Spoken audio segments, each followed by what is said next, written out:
Jake was just a mechanic from Earth. He had no superpowers, no weapons, no army. He worked on small machines in the hot deserts of Androx 9. It was a dry planet with 3 suns and no cities. Most people avoided it. But Jake liked the silence. One evening, while fixing a broken drone, he heard a strange noise. It wasn't metal or wind, but something soft and painful. He followed the sound and found a glowing creature lying on the sand. It was like a floating jellyfish, but golden and cracked. It was dying, but still alive. Jake didn't know what it was, but he couldn't walk away. He opened his water flask and poured some drops on its surface. Then he placed a cooling device near it to protect it from the heat. The creature pulsed once, then twice. Suddenly, it vanished in a flash of light. Jake stepped back, confused and a little scared. Then the sky above him turned dark, even though it was still day. A massive shadow covered the desert. He looked up and saw a giant ship descending. It was round, silver, and shining with blue lights. Before he could run, a beam of light shot down and lifted him. He floated into the air, arms stretched, heart pounding. Within seconds, he was inside. The ship, clean floors, glowing walls, and strange symbols surrounded him. He didn't know where to go, but a soft voice spoke. "Human, the Queen awaits," it said. He was led through a hallway by invisible hands. Doors opened without sound, showing a grand chamber. In the center sat a tall figure on a floating throne. Her skin was silver blue, her eyes like twin galaxies. Jake knew without a doubt this was the Galactic Queen. She looked at him with a mix of amusement and curiosity. "You helped one of my sacred protectors," she said slowly. "Such kindness is rare, especially from your kind." Jake opened his mouth to speak, but no words came out. She raised her hand, and his voice returned. Why am I here?" he asked. She leaned forward and smiled. "Because I owe you a reward." "Human." The room glowed brighter, and stars appeared on the walls. "You may ask for 3 wishes," she continued. "Anything: riches, power, immortality, planets, or even forbidden knowledge." Jake blinked in disbelief, thinking it was a dream. But her eyes told him this was real. He thought hard, his heart beating faster. So many things came to his mind, but one thing stood out. He looked up at the Queen and said, "My first wish is to understand every creature's pain." The Queen's smile vanished. The air became still, and the guards looked at each other. She stood up slowly, stepping down from her throne. "Repeat that," she said, her voice softer. Jake nodded. "I want to feel what others feel, so I can help them." The Queen stared at him as if she didn't understand. "No one has ever wished for something like that," she whispered. "You could have asked for anything, but you choose pain." Jake shrugged. "If I understand their pain, maybe I can stop it." She walked around him, her long robe floating behind. "Very well," she said after a long pause. "But remember, once granted, a wish cannot be undone." Jake nodded again, firm and ready. The Queen raised her hands and spoke in a language he didn't know. A wave of light passed through him, warm and cold at the same time. He gasped as his chest burned, not with fire, but with emotions: sadness, fear, loneliness, hunger, thousands of feelings from far away. He fell to his knees, hands on his face. He could hear silent cries from across the galaxy. The Queen watched him, surprised by the strength of his reaction. "No human has ever felt the galaxy like this," she said quietly. He was breathing hard, tears running down his cheeks, but he didn't stop or scream. He simply whispered, "I can feel them." The Queen sat back down, her face unreadable. Maybe she expected greed or power hunger. Instead, she got a man with a heart wide open, a man whose first wish wasn't for himself, but for others. And that was something she didn't see coming. She leaned forward once more. "Your second wish, human, will be even more dangerous," she said. Jake didn't answer. He was still hearing voices, soft, broken, real, and the galaxy had just become heavier than ever before. Jake sat on the cold crystal floor of the throne room, his body shaking slightly, even though the glow of the Queen's magic had faded. Something deep inside him still burned, not fire, not heat, but a pressure like waves crashing against a small boat. He could feel sorrow, anger, confusion, and fear from creatures he had never met. A dying child on a frozen moon, a soldier trembling in a silent battlefield, a lonely beast trapped in a cage light years away. He held his chest and breathed slowly, trying to hold himself together. The Queen watched him silently, her glowing eyes softer than before. For the first time in many years, she didn't know what to say. She had offered wishes to rulers, killers, dreamers, and fools, but none had ever chosen pain. None had ever fallen to their knees weeping for strangers they couldn't see. "You're not like the others," she finally said, her voice barely above a whisper. Jake didn't respond, not right away. He was listening to voices not heard by ears, but by the soul. And as he listened, his hands curled into fists.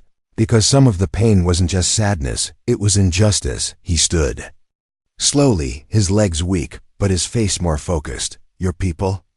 So many of them suffer," he said, his voice low but firm. "I thought this galaxy was ruled by you. Wasn't it supposed to be better?" The Queen narrowed her eyes, not in anger, but in thought. "Better is a matter of control, not comfort," she replied without pride. Jake shook his head. "Then maybe control is the problem." The Queen leaned back in her floating throne, her expression unreadable. "You have only made one wish," she reminded him. "You still have two." He looked around at the shining walls, the floating stars in the chamber, the power in her hands, but all he saw were distractions from the real pain outside. "I need to fix it," he said slowly. "Not just feel it." The Queen raised an eyebrow. "Be careful, human. A wish to fix the galaxy may break you instead." Jake didn't care. The pain was already inside him. He couldn't look away. Now not from the cries, the screams, the empty dreams of millions. He knew he couldn't save everyone, but he could try to make it fair. He stepped forward, looking straight at the Queen. "My second wish," he said clearly, "is for true justice across the galaxy." The room fell silent, not just in sound but in spirit. Even the floating lights above seemed to freeze.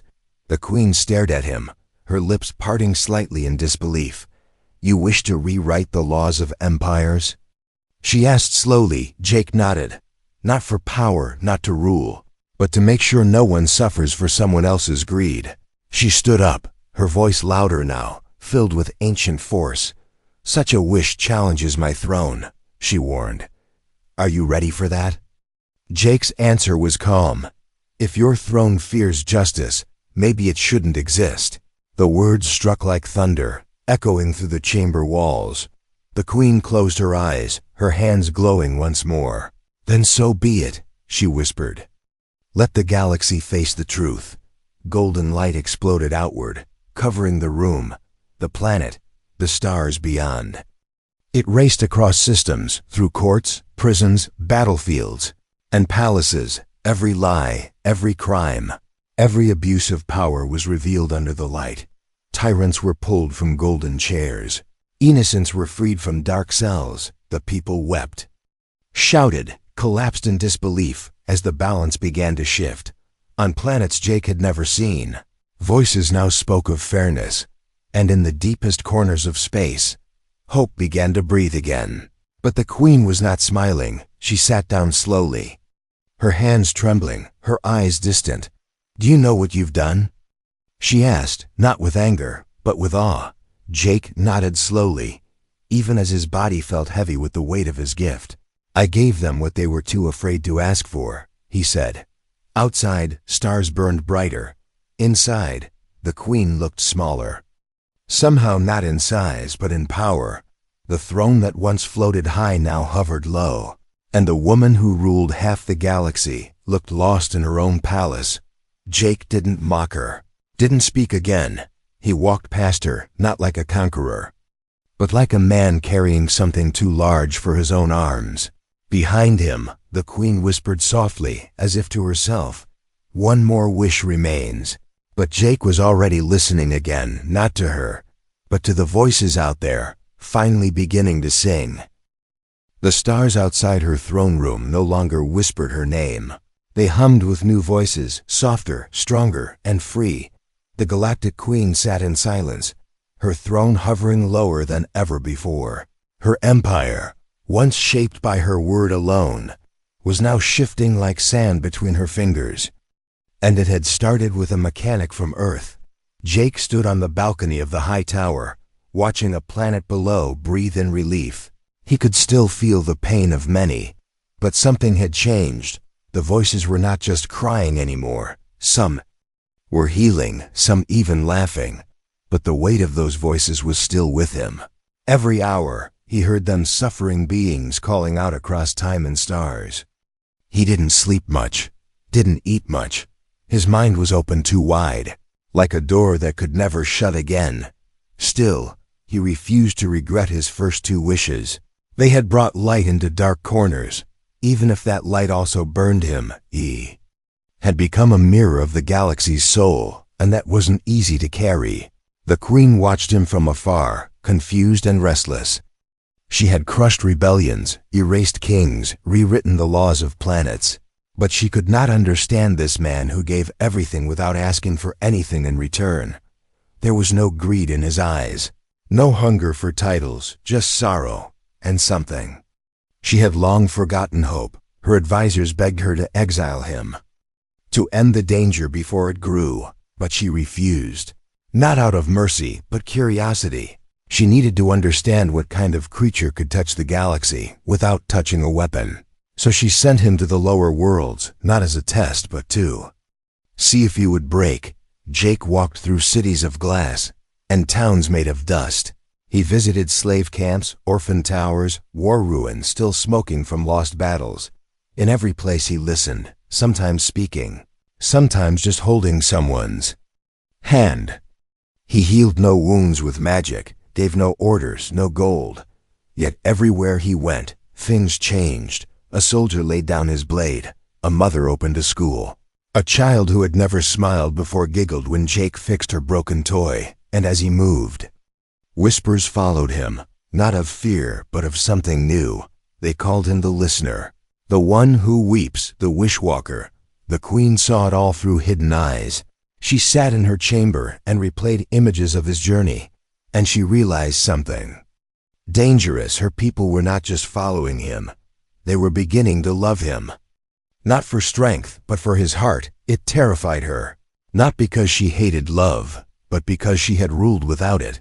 For centuries, she had believed power kept order, and fear kept peace. But now the people were building shrines, not to gods, but to Jake. Even her most loyal generals were asking questions she couldn't answer. She summoned Jake again, this time without ceremony. He arrived, tired but calm, his boots still dusty from travel. They stood alone in the garden of forgotten stars, where no voice could spy. "You've changed them," she said, her voice firm but not angry. "They no longer look to me the same way."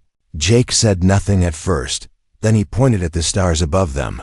"They were never yours to own," he said softly. The Queen looked up, and for the first time they seemed far away to her, as if they had taken one step back from her reach. "You still have one wish," she said. "Use it now." Jake looked at her face, still regal, still bright, but no longer untouchable. He saw tiredness in her eyes, and something else. She didn't want to admit it, but she was afraid. Afraid of the man who asked for pain, then fairness, and now stood with the galaxy behind him. He could have asked for the crown, and she would have had to give it. He could have asked to rule, and they might have welcomed it, but he didn't. Instead, Jake turned away, looking once more at the stars, and the Queen was left standing alone, uncertain of what his third wish might be. He wasn't ready to speak it yet, not because he didn't know, but because he was still listening, still trying to understand not just the pain of the galaxy, but hers too. And in her silence, in her lost gaze, he began to feel something unexpected. Even the Queen had a wound she never shared. Jake began to wonder, What would happen if he used his final wish not to change the galaxy, but to change the heart of the one who ruled it? A strange thing happened in the Queen's palace. The silence grew louder than any voice. The throne still floated in the center, shining with royal light, but fewer beings came to kneel. Fewer heads bowed, and fewer prayers rose from distant worlds. They still feared her, yes, but fear had become quiet. It was no longer the fire that kept the empire warm. It had become cold smoke that choked every corner. Even the royal guards whispered when they passed each other. They watched Jake walk the halls with no crown, no weapon, yet no one dared to stop him. He walked with the calmness of someone who belonged, not because of power, but because of truth. He had touched the hearts of so many, and hearts don't forget. People who once worshipped the Queen now waited for his words, and he hadn't even used his final wish in the high chamber of echoes. The Queen sat surrounded by her advisors. They spoke of balance, control, and strategies to remind the people who truly ruled. But their words cracked like old glass. No plan could erase what Jake had already done. And the Queen, for the first time in her long reign, listened without interrupting. Her eyes no longer glowed with pride, they flickered with doubt. She remembered the first time she saw him, dusty and quiet, standing before her throne. She had thought he was small. Now he stood like a mountain without shouting, without force. And something inside her had begun to crumble. She stood in her private garden late at night, the stars above her cold and clear. She held a single question in her chest. If she had the chance to wish, what would she ask for? She had everything, and yet felt nothing. Power had fed her but never filled her. Behind her, soft footsteps approached. She didn't turn, she already knew who it was. Jake stepped beside her. Both looking up at the same stars, he didn't speak right away, and neither did she. The silence between them was not empty, it was waiting. She finally asked, "Do you think I'm a villain?" Jake looked at her, not like an enemy, but like a person. "No," he said gently. "I think you're someone who forgot how to feel." The words stung, but not like a wound, more like a truth that had been waiting to be said. She lowered her head, the stars reflecting in her eyes. "Everything I built is cracking," she said. "Because of you." Jake shook his head. "Because of the people," he replied. "I only helped them see each other." She closed her eyes, her voice shaky. "And me?" Jake didn't answer right away, because he could feel her pain now. It wasn't loud like the others. It was buried deep. Loneliness, guilt, the silence of someone who had ruled for too long without hearing. "Are you okay?" It was the sorrow of someone who never asked for help. "You're not hated," he said quietly, "but you're not loved either." That was harder for her to hear than any insult, because she had chased fear for so long she forgot what love sounded like. And now, even her throne room felt empty. Across the galaxy, change was blooming like wild flowers. The weak were speaking, the lost were rising. Even royal generals had begun resigning, some leaving messages behind that reed, "He gave us eyes." The Queen watched her empire shift beneath her, not with violence, but with honesty. And it scared her more than war ever had. In a secret meeting, her oldest minister asked, "Shall we remove him quietly?" She looked at the man as if he had spoken a different language. "No," she replied. "He is not the sickness, he is the cure." The room went silent, and her ministers looked at each other with fear. For the first time they saw it. She was changing. Her voice was softer, her steps slower, her gaze deeper. And perhaps, just perhaps, she didn't want the old empire anymore. She called Jake to the throne room again, but this time she did not sit. She stood beside him, facing the audience chamber as equals. "Your third wish," she said. "Do you know it yet?"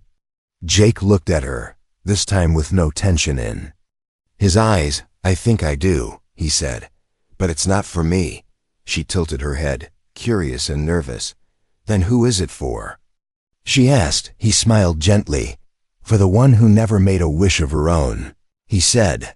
And in that moment, for the first time since the stars crowned her, the Queen's heart beat like a real heart, not with command, but with something that frightened her more than anything: hope. The stars above the capital shimmered strangely that night. They blinked and pulsed, almost as if watching, almost as if waiting. Inside the heart of the throne world, something ancient stirred, not a beast, not a machine, but a memory, something old, buried in golden walls and silent halls, a memory of a wish never spoken, from a girl who once became queen. She walked slowly through her own palace, alone, her footsteps echoing like soft thunder. No guards followed, no advisors whispered at her side. The corridors were filled with the ghosts of her past decisions, places she had ruled from, people she had judged, but tonight, all of it felt like a dream someone else had lived. Jake stood in the throne chamber, hands behind his back, eyes calm. He wasn't dressed like a hero, not like a warrior or king. He still wore the same travel boots, stained from dust on 100 moons, and yet, the palace treated him like something more powerful than any crown, not because of fear, but because he had made the galaxy feel again. The queen entered without fanfare, without her robe. She looked more human than ever before. There was no mask of pride, only the bare face of someone who had been strong for too long. Jake turned to her, and for a moment, they just stood there. Two souls in a place meant for thousands. "I dreamed last night," she said quietly. "I was just a girl again, in a field, before the crown, before the stars, before the silence." Jake listened, saying nothing. The queen took a breath, steadying her voice. "I forgot what it felt like, to have no power but still be happy." Jake's voice was soft but firm. "Then maybe it's time to remember." The queen sat, not on her throne, but on the edge of the steps below it. She looked up at the great ceiling where stars moved slowly across a false sky. "They used to scare me," she said. "The stars, because they were so far away. But now," Jake whispered, "they come closer every time you listen." She smiled, faint but real, the kind of smile that didn't come from winning, but from understanding. Jake stepped forward, his heart heavy, yet clear. "It's time," he said. "I'm ready to make my final wish." The queen didn't flinch, but her hands trembled slightly, hidden in her lap. He looked her in the eyes, not like a subject, not like a challenger, but like someone who had seen her pain and chosen not to run. "My third wish," he began, "is not to fix a galaxy, or gain power, or erase the past." She leaned in, her breath catching slightly. "I wish for you," Jake said slowly, "to feel what I feel." The air shifted, not with magic, but with meaning. The throne behind her dimmed. The lights around them pulsed once. The queen stared at him, eyes wide, her lips parting but no words coming. She had given 1,000 wishes to pirates, kings, monsters, and lovers, but never had someone used a wish for her. "To feel what you feel?" she asked, almost not believing it. Jake nodded. "The weight, the joy, the sorrow, the truth not forever, but just enough." "Enough for what?" she whispered. "So you never rule blindly again," he replied, and in that moment, the chamber seemed to breathe.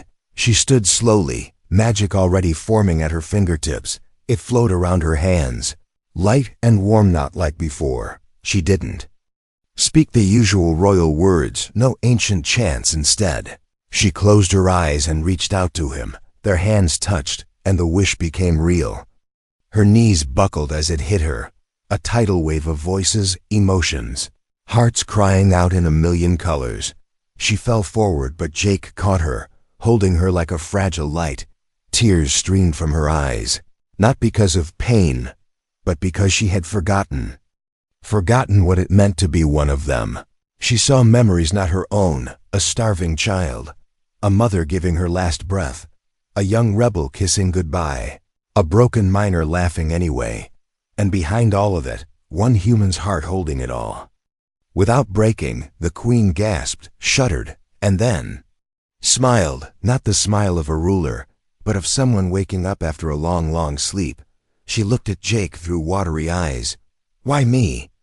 She asked, "Because even you deserve to be saved," he answered. And in that line, centuries of walls crumbled. Not a single sword had been lifted, yet the galaxy had changed. Asterisk, the palace felt different, not because the walls changed or the stars above shifted, but because the silence that once ruled there had been replaced with something warmer. It wasn't loud, it wasn't dramatic. It was like a breeze after a storm. Quiet, soft, and full of breath. The queen walked through her halls, no longer floating above the floor. Her feet touched the same tiles as the servants, the guards, the strangers. She no longer moved like a god, but like someone learning to walk all over again. Her robe dragged behind her, slower now, and her eyes didn't glow with command. They glowed with feeling. She remembered faces now. Faces of the people she ruled, not as numbers, but as lives. Jake had given her that. Not with a sword, not with a crown, but with a wish that cracked her open and poured the galaxy. Inside her, she could no longer unfeel what he had let her feel. In the outer sectors, word of change spread like light through glass. Rebels laid down arms, not because they lost, but because they were heard. Leaders who had hidden behind gold. Doors opened them and stepped into the streets. People were still afraid, still unsure, but something had shifted in the air. Justice no longer came with chains, it came with listening. Jake sat in a quiet garden near the palace, his hands resting in the grass. He looked older now, not in body, but in soul. The 3 wishes had been used, and yet their power was still unfolding. He had not made the galaxy perfect, but he had made it possible. Possible to hope, to change, to dream again.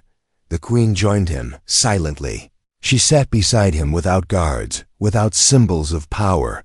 He glanced at her, and she offered a small smile. "I heard a child laugh today," she said, "and it made me cry." Jake didn't laugh at her. He nodded, like he understood exactly why. She touched her chest gently, as if testing if her heart was still there. "I don't know what I am now," she admitted. Jake looked up at the stars. "Maybe something better," he replied. She looked at her hands, once used for orders, now unsure of their purpose. "I don't want to rule with fear anymore," she whispered. "Then don't," Jake said simply. She stared at him like he had just opened another door inside her. "Would they even follow me?" she asked. Jake smiled. "They never truly followed your throne. They followed what they believed was power. But now they've seen something stronger," he added. "What's stronger than power?" She asked gently. "Compassion," he said without blinking. Her breath caught again, not because she disagreed, but because she knew. She had felt it, lived it, tasted it through his wish, and she would never forget that feeling. That night, the queen made a decision that shook the stars. She stood before her council and removed the crown. Gasps echoed. Ministers trembled. Generals leaned forward as if they had misheard. "I am no longer your ruler," she said. "I am your servant now." The silence that followed wasn't fear, it was awe. One advisor dropped to his knees, not out of habit, but from heart. Others followed, not to beg, but to join.